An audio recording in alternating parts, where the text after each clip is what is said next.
top story from the CBS 42 Washington Bureau. Congress has failed to pass a spending bill. The government shutdown just after midnight. Washington correspondent Vinay Simlot, he joins us live from D.C. So Vinay, help us out here. What does this mean for average Americans?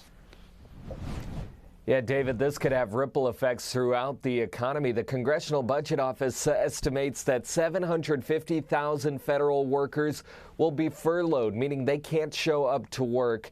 The essential workers will still have to show up, but essential workers and members of the military also will not be paid during a government shutdown. And here on Capitol Hill, lawmakers, Republicans and Democrats, are pointing fingers. Democrats may have chosen to shut down the government tonight. Now, Republicans are plunging America into a shutdown. This truly is a Democrat-owned, Chuck Schumer-owned shutdown. This is a shutdown that lands entirely at the feet of the Republican Party. The blame game begins after the Senate voted twice on Tuesday night to try and keep the government open.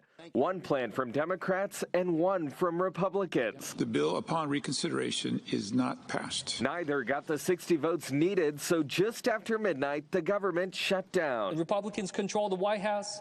They control the Senate. They control the House of Representatives. Democrats say Republicans refused to negotiate. They did not discuss it with us at all.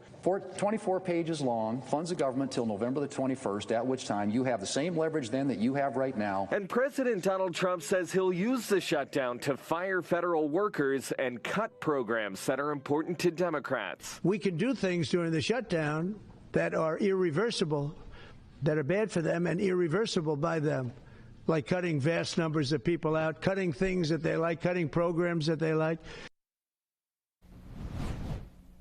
So 2 Democrats and 1 independent who caucuses with the Democrats yesterday voted with the Republican plan to try and avoid a government shutdown.